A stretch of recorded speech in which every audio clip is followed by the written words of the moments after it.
So, Minister, just I suppose, how worried are you at the moment in terms of the conflict in the Middle East and the effect that might have on input costs for farmers? Well, across government, we're monitoring developments very closely because this has a whole of society impact. Obviously, anything that impacts on the price of energy is going to impact every facet of society.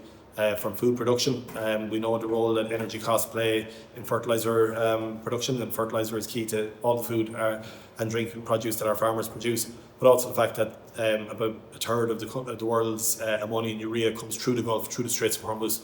Actual availability is a big challenge for us in that space as well. On a broader level across government, we discussed it at Cabinet yesterday. We're keeping a very close eye on the impact on energy costs here as well. I'm acutely aware of how that impacts our farmers in terms of the impact on green diesel and beyond. So, there are a number of variables here, despite President Trump's soothing sounds last night in terms of trying to calm the markets. There is still a lot of uncertainty, and nobody can predict exactly when this conflict will end and what the outworkings post-conflict would look like, how quickly we can get back to normal trade through the Straits of Hormuz, how much infrastructure in oil and gas has been actually physically damaged. They're all things we have to monitor. And historically in the past, I've been a TD during periods like Brexit, COVID, cost of living crisis. Government hasn't been found wanting to support people, but any interventions need to be timely, need to be targeted, need to be measured in terms of how you would support a sector. And it's far too early for us to be in that space, to be doing that right now when there's so much unknown around where this conflict and its impacts will have. And Minister, another point that came up at the AGM here, the ICSA AGM here today, was farmer representation on the board of Bord Bia. You seem to rule out changing the two spots on the board at the moment for farmers. Well, the legislation is clear, and I don't intend to change the legislation around the makeup of Bord Bia. There are two positions on the position of Bord Bia that are farmer representatives. It's no more prescriptive than that. To change legislation is a big deal. I don't feel there's a need to do that. Different people can apply to join Bord Bia in time, and I take those applications on their merits as in the normal ebb and flow of state boards. I have 13 different state boards under my authority. What I did say here to the members of ICSA is that the new Farmers Forum, which is part of my proposal coming out in the stakeholder engagement on the 13th of February, was that Bord Bia would agree to the establishment of this Farmers Forum that has the 6 main farming organisations as part of it. So as well as IFA and ICSA is ICSA here, MOCRA, IGG, the Grain Growers Group, and the INHFA.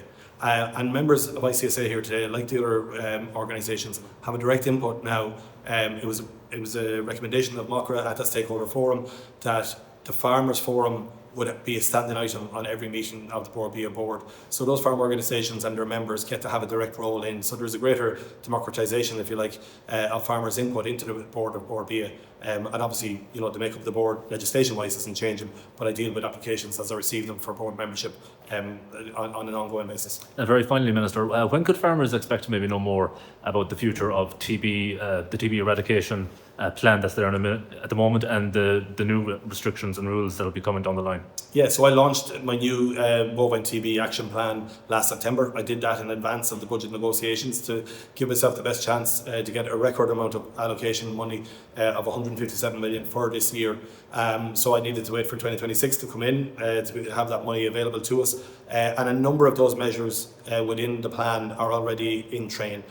We have the tender process now being assessed in terms of the additional staff around wildlife measures. My support for farmers in biosecurity measures are all advancing, and then there are direct measures that will impact farmers when they're in the mart and beyond. I have a very clear communication strategy planned for that. I'll be writing to all farmers with very clear information around this in the coming weeks. And then we'll have a communications campaign as well with a view to the measures all coming into place, the vast majority of them in April.